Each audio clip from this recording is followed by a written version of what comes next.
네, 당원 투표 100% 등의 내용이 담긴 국민의힘 전당대회 룰 개정안이 어제 상임 정국위를 통과했습니다. 마무리 작업도 이번 주에 끝날 것 같은데요. 이를 두고 골목대장 뽑냐 안철수 의원, 권력의 폭주다 유승민 전 의원, 당내에서 강도 높은 비판이 쏟아지고 있습니다. 어제는 유상범 의원에게 찬성 입장 들어봤고요. 오늘은 국민의힘 허은하 의원 연결돼 있습니다. 안녕하세요. 네, 안녕하세요. 국민의힘 허은하입니다. 예, 룰 개정안이 어제 상임 정국위 통과했고 그렇게 되면 23일 정국위에서 최종 확정되는 건가요? 네, 그렇습니다. 어떻게 생각하세요? 우선은 어제 이제 통과가 됐기 때문에 전국위에서 통과되지 않을까 하는 생각을 하고 있습니다만 그래도 끝까지 반대하는 입장을 말씀드리고 네. 한 번 더 고심해 볼 수 있는 시간을 드리고 싶다라는 생각입니다. 어떤 측면에서 문제가 있다고 보십니까?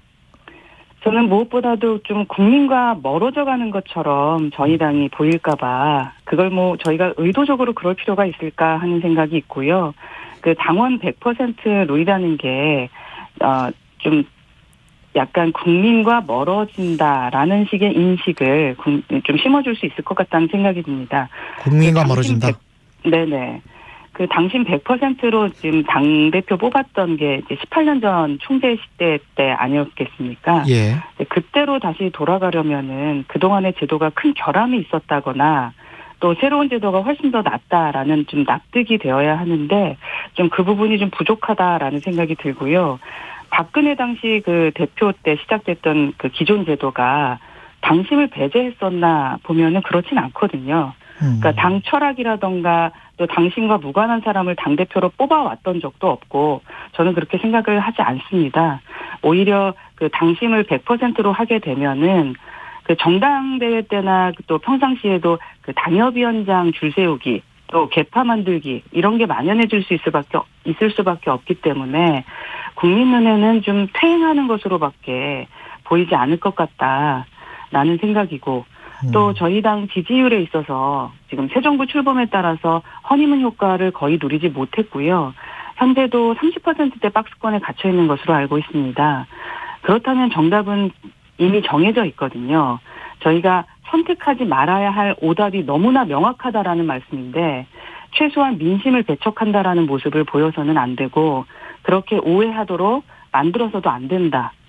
그래서 이제 이런 민심과 함께 가지 않는 것으로 보이는 제가 이제 나홀로 정당이라고 말씀을 드리는데 예. 이렇게 나홀로 정당이 되면은 1년 반 뒤에 총선에서도 또 결국 민심이 외면할 가능성이 높지 않을까 해서 우려하는 바가 큽니다. 정진석 비대위원장을 비롯해서 이른바 이제 주류에서는 이렇게 주장을 하잖아요. 당원이 한 100만 명 가깝게 늘었고 2030도 많이 늘었고 수도권 비율도 높아졌기 때문에 당심이 곧 민심이다.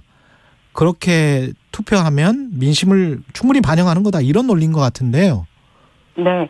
예전에 저희가 28만 명 정도의 당원이었을 때보다야 더 많은 민심을 담을 거라고 생각합니다. 하지만 지금 투표권 가지신 분들이 4천만 명이십니다. 거기에 100만 명의 숫자가 그리 큰 것은 아니다라고 생각하고 아까 처음에 말씀드렸던 것처럼 저희가 납득할 수 있도록 그러면 당원들의 비율들을 명확하게 좀 말씀을 저희한테 해주시거나 하면 조금 더 설득력이 있지 않을까 하는 생각은 듭니다. 명확하게 당원들의 비율 같은 게 공유가 됐습니까 지금? 지금 공유가 되지 않았습니다. 그러니까 예, 여기저기 이제 들리는 것을 가지고 저희가 판단하는 건데 당원들이 늘었다라는 것은 저희가 이해를 합니다. 늘은 건 확실하니까요. 하지만 그 비율이라는 것조차도 모르는 것 아니겠습니까?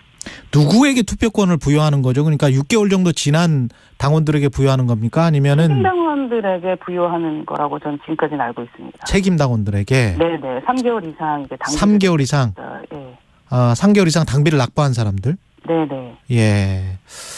그러면 한쪽으로 쏠릴 수 있는 가능성, 그러니까 그 영남이랄지 지금 현재 기존의 국회의원들 구성대로 쏠릴 가능성도 좀 있다고 보세요? 그렇죠. 그럴 가능성도 있죠. 지금 어느 여론에서는 영남이 40%다라고 하고 또 어느 여론에서는 30%다라고 하면 제가 보도자료 같은 거 보면서 확인을 해보고 있는데 지금 명확하게 지금의 책당이 어느 정도의 퍼센테이지를 차지하는지는 명확하지는 않습니다. 하지만 영남 쪽에 치우친 것은 확실해 보이거든요. 예. 네, 그래서 이것이 모든 국민의 마음을 담는 것일까라는 생각이 들고 또 70%라는 것이 그렇게 작은 비율은 아니지 않겠습니까? 그렇죠. 네, 예. 의미가 30%로 여론조사를 했던 의미가 분명히 있었습니다. 박근혜 전 대표 때도. 기존의 7대3. 예. 그렇죠. 그 부분에 대해서도 나쁜 평가를 받고 있지 않았음에도 불구하고 왜 이렇게 2, 3개월밖에 남지 않은 상황에서 무리하게 바꾸려고 하느냐. 그러면 국민의 눈에는 분명히 오해를 받을 수 있다라고 저는 생각합니다. 그 국민들 눈에 무리하게 비춰지는 그 모습에서 혹시 이제 윤심이 작용한 것 아닌가? 이제 언론 보도는 계속 그런 게 나오잖아요. 그게 네. 있습니까, 당에? 글쎄, 윤심이라는 것을 뭐 어떻게 좀 제가 이야기해야 될지는 모르겠습니다만, 예. 지금 뭐 당내에서는 윤심이 없다라고 말씀하시고 계시지 않겠습니까? 예. 그리고 뭐 김행 비대위원장도 얼마 전에 한 방송에서 윤심과 상관없다라고 좀 공개적으로 밝히셨다고요. 예. 그러니까 뭐 설마 공당의 비대위원이 책임 있는 자리에 있는 분이시지 않겠습니까? 예. 국민들께 거짓말하지는 않았을 것이라고 믿고 싶습니다. 여튼 다양한 말들도 있고요. 여러 비판들도 있는 것은 사실입니다. 근데 100%로 갑자기 그러니까 허은하 의원님 입장에서는 이제 갑자기일 것 같은데 유상범 의원은 충분히 논의가 됐다라고 하고 그 과정은 충분히 논의가 됐다라고 보세요? 절차나 이런 것들이?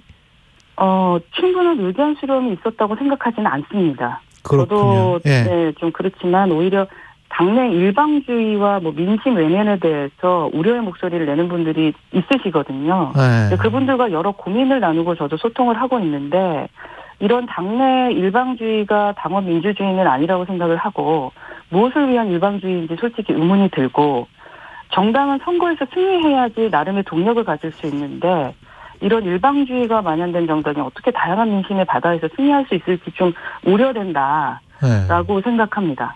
의총을 열었습니까? 의총을 열고 이걸 결정을 했었나요? 안 했죠. 의총 없지 않았어요? 그렇죠. 결선 투표제 관련된 것도 의총을 열지 않았기 때문에 반발들이 있었죠. 그렇군요. 그러니까 초재선 의원들 모임 정도 하고 그다음에 그 전에는 윤심에 관한 이야기들이 언론 보도가 있었고 그 전에는 이제 관저 만찬 뭐 이런 것들이 있었고 그 다음에 이제 줄줄이 7대3에서 100%로 갑자기 가는 그런 상황이 됐네요. 한 2주 만에. 네. 좀 그러니까 이게 지도부에서는 나름의 절차를 밟았다라고 생각하실 수 있겠습니다만 보여지는 입장과 일반 당원 입장에서는 너무 성급하다라고 충분히 오해할 수 있는 그런 프로세스였다고 생각합니다. 근데 결선 투표제도 도입이 됐는데 이거는 언론에서는 유승민 방지 룰이다. 그러니까 뭐 1, 2등에 혹시 이른바 이제 비운계인 유승민 의원이나 뭐 이런 분이 들어가면 뭐 단일 대오를 형성해서 결선 투표에서 이기겠다는 그런 보관이다. 뭐 이렇게 분석을 하고 있던데요. 예, 저는 뭐 결선 투표제 자체는 문제가 있는 시스템이라고 생각하지는 않습니다. 그러니까 1, 2차 투표를 거쳐서 뭐 과반수 이상의 대표성을 갖게 한다라는 차원에서는 의미가 있을 수 있습니다. 그런데 왜 하필이면 왜 지금 시점에서 공개적인 논의도 없고 그렇게 전격적으로 도입을 했는가에 대해서 의문을 가질 수밖에 없다라는 거거든요. 그러니까 그 의도는 그래도 리더십을 갖추기 위해서는 당원들이 50% 이상의 대표성을 가져야 된다라고 말씀하시는 거라면 이해할 수는 있습니다만 근데 왜 하필 2개월 전이라는 겁니다. 결선 투표제라는 것은 투표하기 전에 인위적으로 단일화하는 것이 아니지 않겠습니까? 투표 과정을 통해서 순차적인 단일화를 가능하게 하기 때문에 분명하게 그 의도가 있다고 볼 수밖에 없습니다. 그러니까 이 현상을 유지하는 것에는 이유가 없을 수는 있어도 현상을 바꾸는 데에는 이유가 있을 수밖에 없다라고 보거든요. 그렇죠. 그래서 그 당원 비율에 대해서 뭐 100%는 90% 논의가 있었던 것으로는 알고 있는데 이 결선 투표제 관련해서는 뭐 이거는 충분히 민심 배제하는 것으로 비춰질 수 있다라는 측면에서는 정말 많은 우려가 됩니다. 그동안에 뭐 어차피 3월 초니까요. 그동안의 네. 어떤 당심이 움직일 가능성. 그러니까 많은 여론조사에서는 지금 딱히 뭐 윤심, 친윤이라고 불리우는 분들이 뭐 치고 나가는 그런 경향은 보이지 않고 있거든요. 뭐 정치라는 게 하루에 몇 번씩 바뀌는 거라 네. 제가 뭐 주식 시장의 그 예측을 하는 것처럼 그 부분은 상당히 어려운 부분인데 예. 근데 제가 3년 동안 지켜봤던 저희 당원들은 상당히 현명하셨었습니다. 예. 추를 생각하셔서 늘 전략적으로 투표를 해주셨거든요. 그래서 지금까지 당선됐던 당대표들이 어떤 당심에 무관하거나 당철학하고 그 달랐던 분들이 당대표로 뽑히지는 않았다고 생각합니다. 예. 그래서 이번에도 좀 그럴 수 있도록 시스템과 제도가 좀 바뀌지 않았으면 좋겠다라는 겁니다. 예. 근데 이제 전대 룰을 둘러싸고 이거 가지고 혹시 뭐 당에서 내분이 일어나거나 그런 분위기는 아니죠, 지금.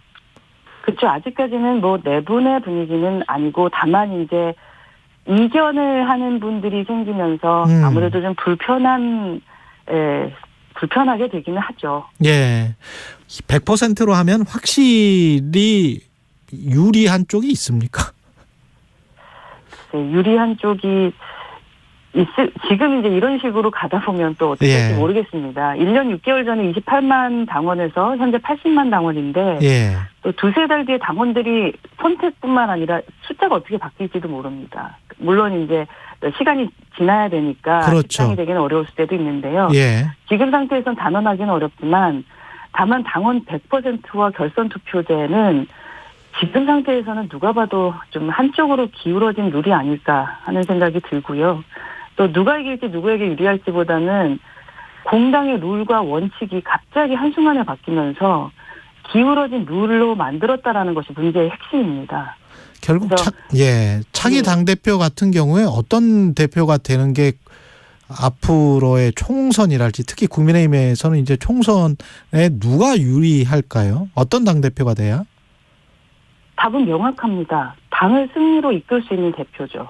그래야지 윤석열 정부도 하고 싶은 국정과제 당당하게 추진해 나갈 수 있고 예. 그렇지 못하면은 다들 말씀하시지만 2년 만에 식물 정부 되는 거 아니겠습니까?